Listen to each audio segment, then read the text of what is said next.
होना बहुत जरूरी है। बिना मकसद के जीवन वर्थलेस होता है, इसलिए छोटा ही सही आप जीवन में एक मकसद बनाइए और उस पे थोड़ा थोड़ा चढ़ने की कोशिश करिए। बिना मकसद के लाइफ को गुजारना बहुत कठिन हो जाता है, ऐसा मेरा अनुभव कहता है। इसलिए आपके जीवन में, सभी के जीवन में एक मकसद होना चाहिए जिसके लिए हमें कार्य करना चाहिए।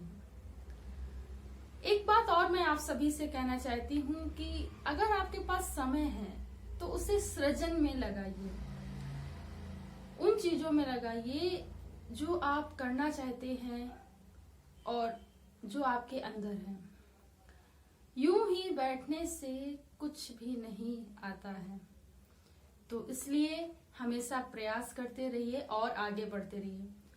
सो वेलकम टू बायोलॉजी पाठशाला। आज की पाठशाला is dedicated for NEET aspirant और आज की पाठशाला में हम बात करेंगे biological diversity in living organism और इसमें हम लोग आज बात करेंगे कुछ पोरीफेरा के क्वेश्चन की। सो मैंने सेलेक्ट करके रखे हैं, चलिए स्टार्ट करते हैं। देखिए, सबसे पहला जो क्वेश्चन आपसे पूछा गया है, the pathway of entering and coming out of the water is sponge is. So जो पाथवे होता है वाटर का, जो पोरीफेरा में एंटरिंग के लिए और उसके रिमूवल के लिए होता है, दो चीजें होती हैं, उन्हीं दो चीजों से मिल करके सिस्टम बना होता है। एक होता है ऑस्कुलम और अपर-कुलम। ऑस्कुलम से आया, अपर-कुलम से चला गया, देन ये जो सिस्टम होता है उसे कैनाल सिस्टम कहते हैं। So the pathway of the entering and the coming of the water sponge is the canal system, ये आप याद रखेंगे। Then next is very prominent question, sycon belongs to be a group of the animal which are best describe as. So मैं बता दूं, जैसे ही protozoa start हुआ, प्रोटोजोआ के बाद जस्ट आता है पोरीफेरा। तो मैं बताऊं, अगर टिश्यू ग्रेड ऑफ ऑर्गेनाइजेशन की मैं बात करूं तो यहाँ पे तो नहीं होता है बेटा। हाँ, ये थोड़ा थोड़ा मल्टी सेलुलरिटी को, मतलब एक से दो सेल्स होती हैं, लेकिन सेल्स ऑफ ग्रुप टिश्यू का जो फॉर्मेशन होता है वो यहाँ नहीं होता है, तो इस बात को याद रखना है।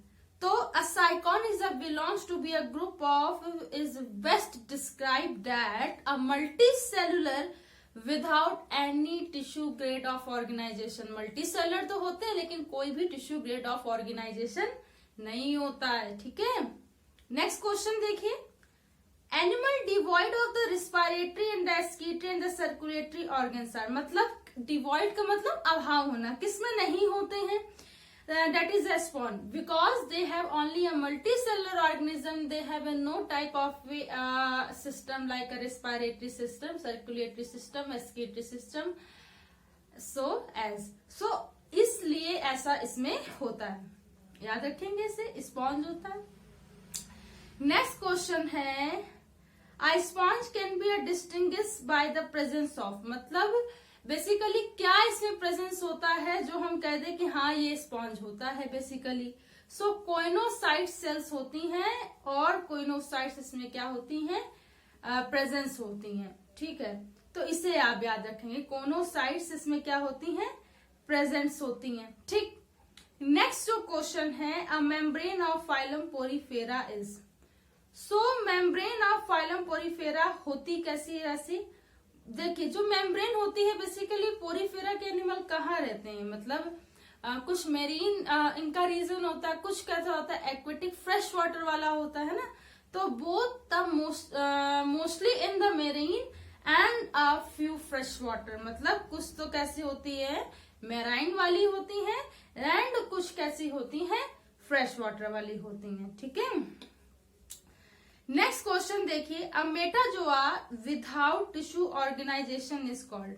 मतलब मेटाजोआ है विदाउट टिश्यू ऑर्गेनाइजेशन के, वो क्या कहलाता है, दैट इज अ पैराजोआ। तो पैराजोआ क्या है, मतलब मेटाजोआ का टिश्यू ग्रेड ऑफ ऑर्गेनाइजेशन अगर नहीं होता तो वो जो फॉर्म होता है बेसिकली उसे हम लोग पैराजोआ कहते हैं, ठीक है। It is a known as parazoa. Next very important question, a canal system of the porifera is not concerned with.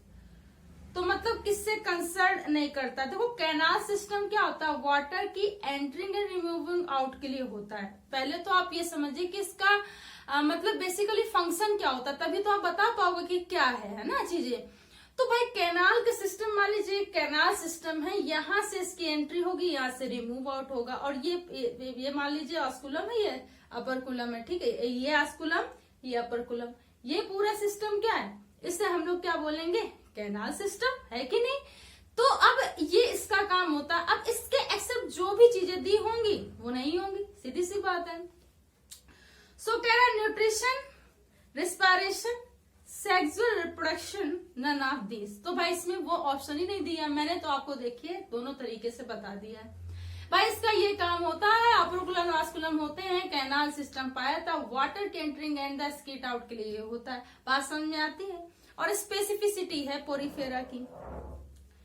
Then very important question, sponge were classified with the plant till the discovery of, मतलब sponge को classified किया गया है plants में till the discovery of, मतलब किसकी discovery पे।